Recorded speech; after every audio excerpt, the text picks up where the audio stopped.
Well, lads, it's official. Biden's out and Kamala is in. And the thing that I find so fascinating about this would be the nature of how it is that Joe Biden had announced that he would be stepping down from the presidential race.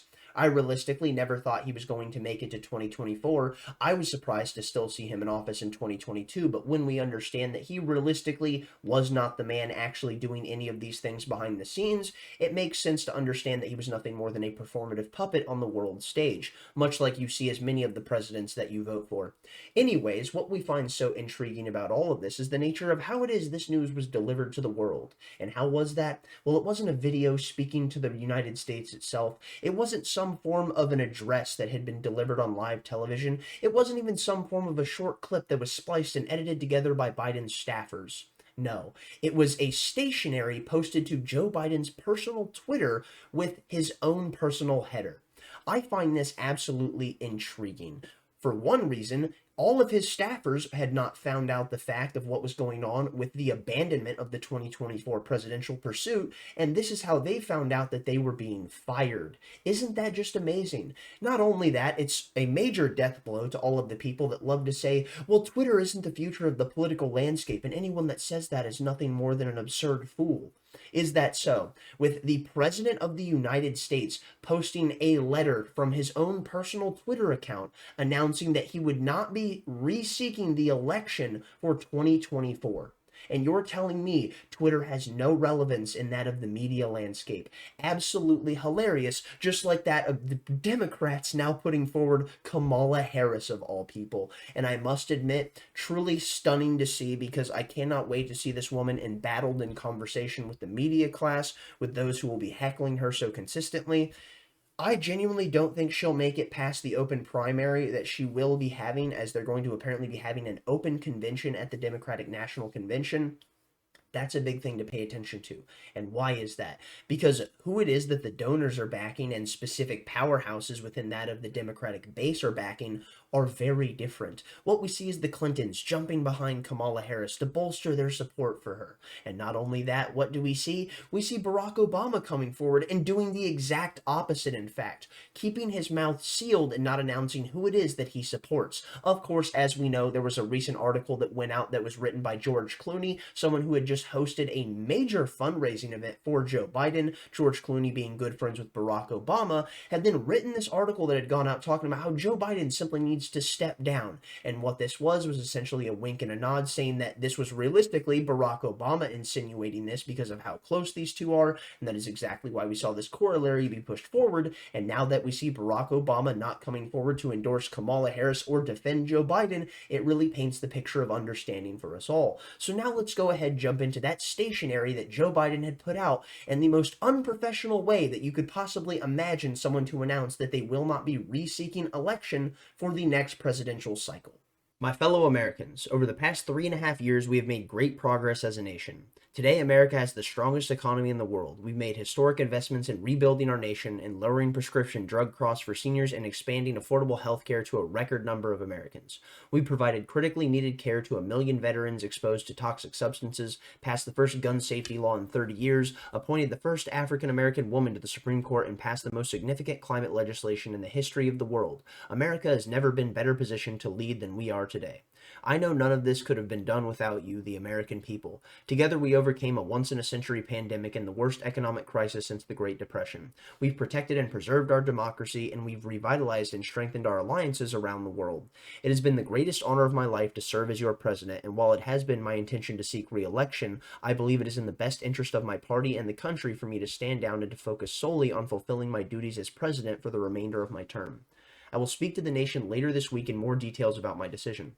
For now, let me express my deepest gratitude for all those who have worked so hard to see me reelected. I want to thank Vice President Kamala Harris for being an extraordinary partner in all this work, and let me express my heartfelt appreciation to the American people for the faith and trust that you have placed in me.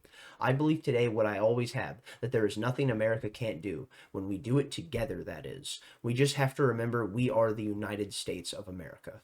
Alrighty, so effectively nothing more than political bullshittery because that's exactly what you see in front of you. Do you actually believe that this letter right here, that it says drafted by Joseph R. Biden and signed by him as well, which that signature does not look like Joe Biden's signature, just something for you to consider, but something we should keep in mind would be what? The fact that Joe Biden being the fact that his mental faculties are failing, very well it would be the same on the physical front, so he very well may not be able to sign his signature in the same fashion that he used to. Although this is quite sketchy to say the least. We don't have a video of Joe Biden speaking to the world announcing that he's stepping down. No. It's the fact that we get this stationery posted to Twitter. And just a thought, the man that you saw on that debate stage talking to Donald Trump that night on the CNN presidential debate, do you by chance actually believe that he could have possibly written this up? Let's go ahead and see him speak, and now you imagine if he could even conjure words on paper. We have 1,000 trillionaires in America. I mean, billionaires in America. And what's happening? They're in a situation where they, in fact, pay 8.2% in taxes. If they just paid 24%, 25%, either one of those numbers, they'd raise $500 million, billion dollars, I should say, in a 10-year period. We'd be able to wipe out his debt. We'd be able to help make sure that all those things we need to do, child care, elder care, making sure that we continue to strengthen our healthcare system, making sure that we're able to make every single solitary person eligible for what I've been able to do with the with the COVID. Excuse me, with dealing with everything we have to do with. Look, if we finally beat Medicare. Thank you, President Biden. President Trump?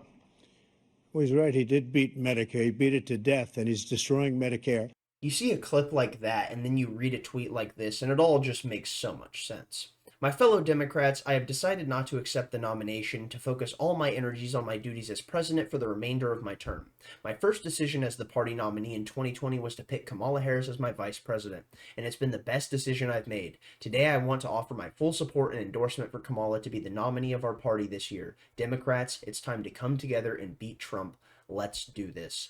And the thing that many people are pointing out is that Joe Biden, on many occasions, in fact, in the past when having interviews, has talked about how he would gladly drop out of the race with the excuse of a medical emergency being the factor of why it is that he would bow out. He said this when he was serving under Barack Obama, and he said this, in fact, recently in an interview that he had had. And when I see something like this so consistently brought up within that of the establishment framework and done so by a specific individual, and especially someone who is as mentally decayed as Joe Biden and doing so in the current age, and then we see this happen, well, what you can understand is, in fact, what you actually saw was that of a Freudian slip. So let's go ahead and play that clip of Joe Biden announcing that he may step down if there was some form of a medical emergency, you see. Is there anything that you would look to, you personally, not anybody else, not other pundits, not even perhaps family members, that you would look to say, if I see that, I will reevaluate? If there had some medical condition that emerged, if the doctors came to me and said, you got this problem, that problem. But I made a serious mistake in the whole debate. And look, when I originally ran, you may remember it, I said I was going to be a transitional candidate. And I thought that I'd be able to move from this, just pass it on to someone else. But I didn't anticipate things getting so divided. And quite frankly, I think the only thing age brings is a little bit of wisdom. And I think I've demonstrated that I know how to get things done for the country, in spite of the fact that we were told we couldn't get it done. But there's more to do, and I'm reluctant to walk away from that. Ah, yes, another mention of the threat of a medical emergency on the horizon. I find that quite fascinating just because, like I've said, Joe Biden has mentioned this numerous times. And not only that, this was a tweet that he made the day before that interview went live. So the day that that interview had taken place. Here we see, let me say this as clearly as I can. I'm the sitting president of the United States. I'm the nominee of the Democratic Party. I'm staying in the race. Well, this aged like milk. It's truly remarkable that we see something like this happening because what you can actually understand is that, in fact, Right when we saw the debate unfold, there were rumblings behind the scenes talking about how it is that they could possibly get Joe Biden out of the scene. And what did they do? Well, they whipped up their apparatchiks to go ahead and, let's say, cock up some plans in ways that this could possibly be done. And this article from Newsweek truly does highlight exactly that. The five-step plan for replacing Biden, winning and saving America. Now jumping in with this opinion piece, here we see step 1. Appoint Barack Obama temporary chairman of the Democratic National Committee and replacement chairman of the Democratic National Convention. This might be the most important step. Obama is the only figure among Democrats with the credibility to unify the party from the start around a replacement process. I would have to agree with that. Here we see step 2. Obama announces that all Democrats must observe the political 11th commandment for the remainder of 2024. Ronald Reagan's version was thou shalt not speak ill of another Republican. For Democrats, the race to succeed Biden must be positive case-only affairs for each contender. Step 3. Create mini conventions. Jumping down, we see step 4. Bring the cameras. Jeffrey Katzenberg is one of the greatest producers in Hollywood history. He's essentially already producing the Biden campaign, so have him produce the run-up to the convention.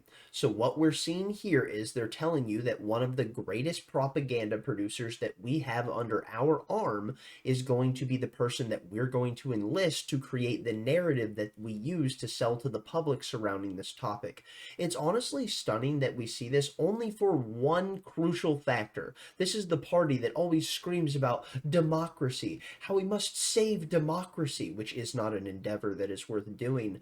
Anyways, either way, even when they say democracy, they mean their hegemony and their ability to manipulate the levers of power. What you must understand is words do not mean anything for these people. All it is a power game, and once you understand the dynamic of exactly how they operate, it starts to become quite apparent. Because as you see, they claim to care about democracy, which is that of voting from the citizen populace to put someone into power, but that's exactly what we see being defied by the fact of a delegate essentially being chosen after Joe Biden has stepped down, because they're claiming that we don't actually need to make sure that we're doing whatever the popular vote demands from whatever our constituents desire. No, we'll do whatever it is that is best to help us defeat the Orange Man, because we have to save democracy. Of course, in the pursuit of saving democracy, we're going to destroy it by removing our opposition from the ballot and making sure that the person who was supposed to be the front runner has no capacity to actually run.